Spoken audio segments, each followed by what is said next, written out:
미국에서 핫한 뉴스 그리고 우리 증권가에서도 굉장히 주의해서 보고 있는 뉴스가 있죠. 부채 한도를 올리지 않으면 부도에 몰릴 수도 있다. 부채 한도는 무엇이고 정말 그럼 미국이 부도가 나는 것일까요?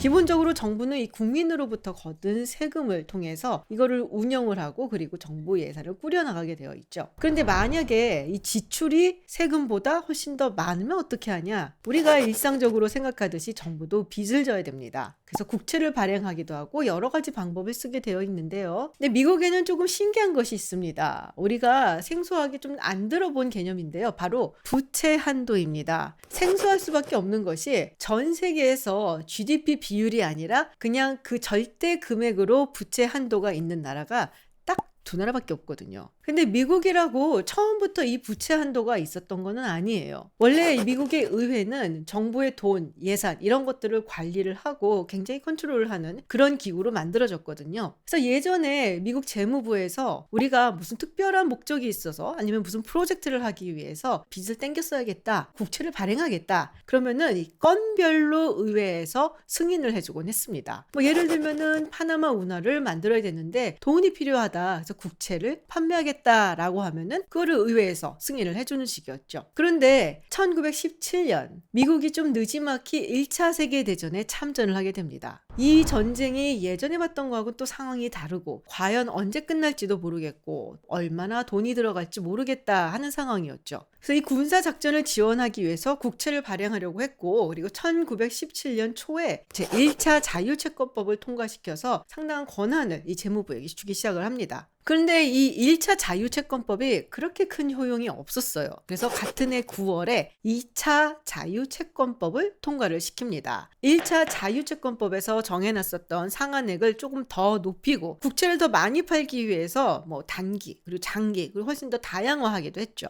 그리고 국가자유채권위원회 라는 것을 두고 국채를 많은 대중한테 더 많이 팔려고 마케팅까지 했습니다. 그리고 중요한 것이 뭐냐? 의회 법령으로 일정한 상한액을 넘지 않는 한 재무부가 알아서 이 국채를 발행하고 또 다른 식으로 빚을 땡겨올 수 있도록 허용을 해준 겁니다. 이게 사실은 확장된 이야기인 거죠. 그래서 가장 큰 장점은 과정을 간소화했다라는 것이고요. 의회가 그럼에도 불구하고 어느 정도 통제를 할 수 있는 권한을 남겨뒀다라고 볼 수가 있습니다. 그리고 1939년에는 종류를 불문하고 일정한 총 부채 한도를 정해놔서 그 안에서 재무부가 알아서 빚을 땡겼을 수 있도록 해놨고요. 그게 지금 우리가 보고 있는 부채 한도인 것이죠. 그 이후에 이 부채 한도는 대부분의 경우 올랐고 이런 식으로 100차례가 넘게 조정이 되어 왔습니다. 그러니까 어떻게 보면 이 부채 한도를 조정하는 것은 거의 늘 있어 왔던 일이다 라고 볼 수가 있죠. 마지막으로 부채 한도가 상향 조정됐던 것은 2021년 12월이었습니다. 이때 31조 3,810억 달러로 부채 한도가 상향 조정이 됐었고요. 그런데 이 부채 한도에 다 다르게끔 빚을 땡겨 쓴 거예요. 그게 1월 19일이었습니다. 그러니까 더 이상 국채를 발행해서 빚을 낼 수가 없게 된 거죠. 자, 그러면은 의회는 왜 이런 상황에서 한도 조정을 안 해주는 것일까요? 지금 미국 연방의회 구성을 좀 보면요. 일단 하원 같은 경우는 공화당 222명, 그리고 민주당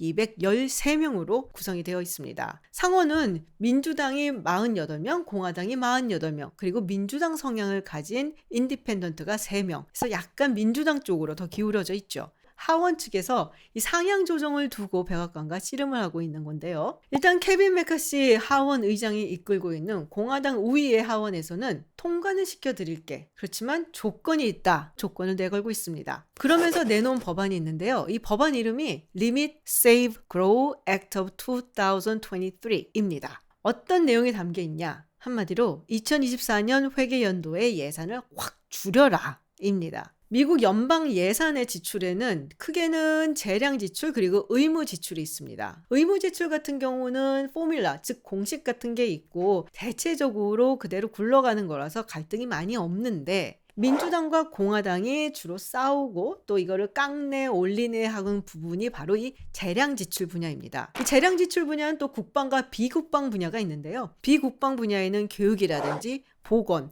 복지, 환경, 교통 등등의 항목들이 있죠. 미국의 예산은 10월 1일부터 새로운 예산이 출발을 하고 그래서 지금 백악관에서는 이미 백악관의 예산을 의회에 제출을 한 상태입니다. 공화당은 지금 백악관이 제출한 2024년 회계연도의 재량 지출 분야를 확 줄여라 라고 이야기를 하고 있는 건데요. 얼마나 줄이냐? 2022년 회계연도의 재량 지출만큼 줄이라는 겁니다. 사실 이 예산이라는 게 줄어들진 않죠. 늘 항상 늘어나게 마련입니다. 근데 이거를 줄이라라는 것도 무리수이기도 하고요. 근데 그뿐이 아니고 요구하는 것들이 더 많아요. 앞으로 향후 10년 동안 이 재량 지출이 증가하는 것을 1% 상승률로 막자, 즉 제한을 두자라는 겁니다. 그 외에도 지금 사용하지 않고 남아있는 코로나19 구호 기금을 폐지하자라는 내용도 있고요. 인플레이션 감소법, IRA의 세금 공제 확대 부분도 다 폐지하자라는 이야기도 있습니다. 또 여러 가지 연방 사회복지 프로그램에서 일정 수준의 근로 조건을 충족시키지 못하면 메디케이드라든지 아니면 푸드 스탬프 같은 이런 도움을 주는 프로그램들을 받지 못하게 좀 더 조건을 강화하자라는 내용도 담겨져 있고요. 그리고 바이든 대통령이 내놨었던 학자금 대출 탕감 정책도 다 폐기하자라는 등등의 주장들입니다.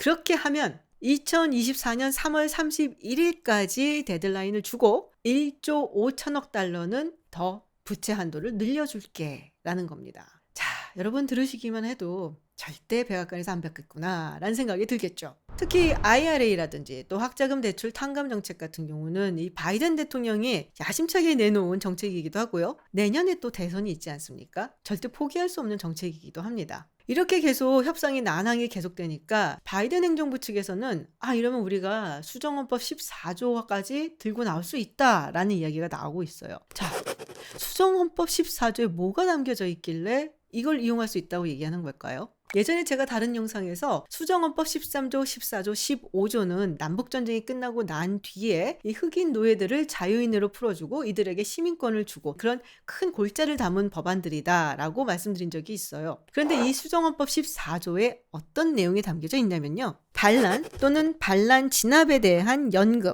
또 포상금 지급을 위해 발생한 부채를 포함해서 법률에 의해 승인된 미국의 공공부채 유효성의 의문을 제기하지 말아야 한다.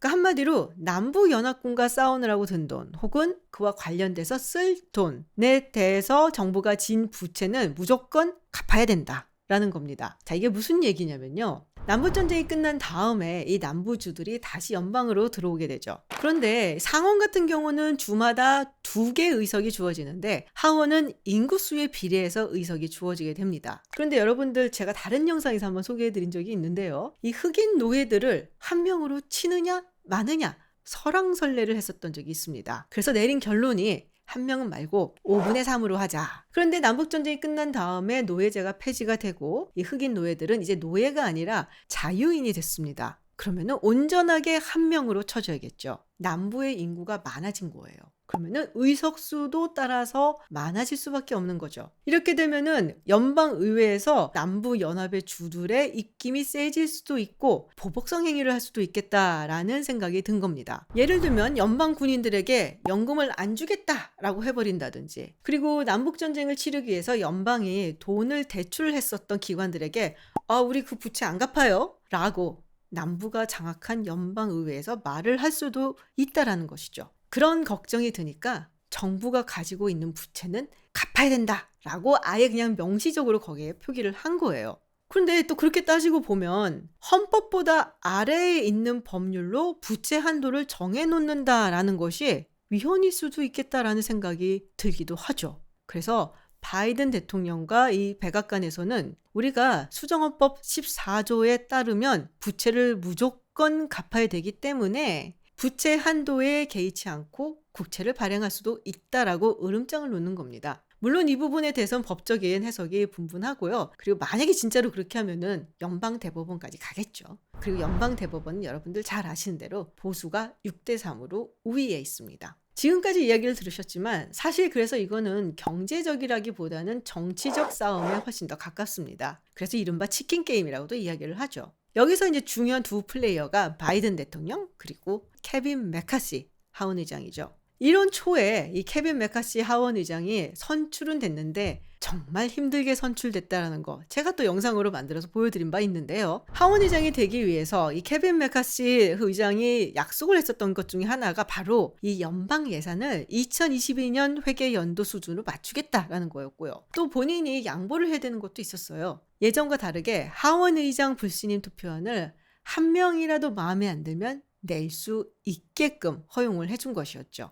그러니까 뭐 케빈 메카시 의장이 좀 아슬아슬하고 또 눈치를 볼 수밖에 없는 상황이기도 합니다. 당연히 강경 공화당 의원들은 절대 한치도 물러서지 마라 라면서 지금 막 응원을 보내고 있는데요. 공화당 의원 중에서도 불안한 사람들이 있을 수밖에 없죠. 만약에 정말로 부채 한도를 상향 조정해주지 않아서 부도의 위기까지 가게 되면은 이게 전 세계적으로 상당한 충격이 있을 거다라고 이야기가 나오고 있고, 그러면 다음 선거가 바로 내년인데 내년 선거에서 불리해지는 게 아닌가라고 걱정을 하는 사람들도 있습니다. 미국 현대 정치사에서 이 부채 한도 때문에 디폴트까지 가는 게 아니냐라고 조마조마했었던 순간들이 여럿 있는데요. 그 중에 하나 1995년 당시 하원 의장이었었던 뉴트 깅그리치 하원 의장과 클린턴 전 대통령이 붙었던 때죠. 다행히 디폴트는 피했었는데 그 당시에는 뉴트 깅그리치 하원 의장 그리고 공화당을 비난하는 목소리가 조금 더 컸습니다. ABC 방송국의 여론조사에 따르면 누가 더 책임이 있느냐라고 물었을 때 46%가 공화당을 비난했고 그리고 27%가 민주당을 비난했었거든요. 그리고 그 다음 해 1996년에 있었던 대통령 선거에서 클린턴 전 대통령이 재선이 됐죠. 그래서 한간에서는 당시의 부채 한도와 관련됐었던 디폴트 위기, 요 상황 그리고 뉴트 깅그리치와 공화당이 클린턴 재선에 기여를 했다라는 이야기까지 있었습니다. 자, 그렇다면은 이번에 만약에 정말 부채 한도를 높이지 못해서 디폴트가 온다면 혹은 그 위기 직전까지 가게 된다면 미국 국민들은 누구를 탓할까요?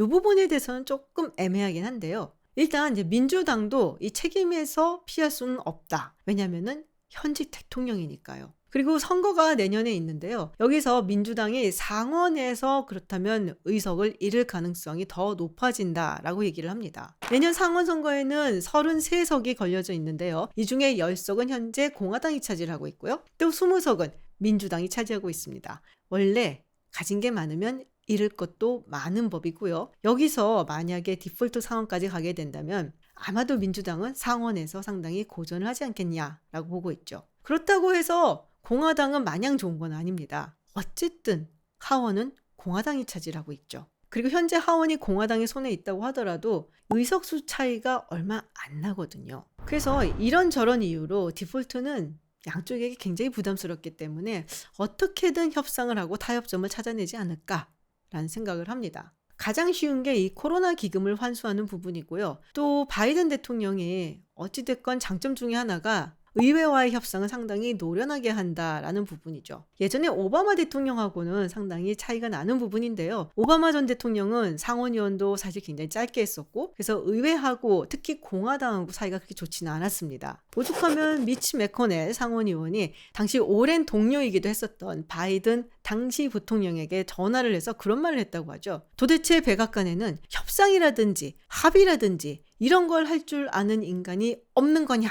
그래서 이 일은 경제 문제라기보다는 정치적 문제다라고 보고 있는 것이고요. 어떻게 해결이 날는지 한번 두고 보도록 하죠. 그리고 이것도 이거지만 앞으로 예산을 둘러싼 싸움과 정부 셧다운도 좀 많지 않을까라는 생각이 듭니다.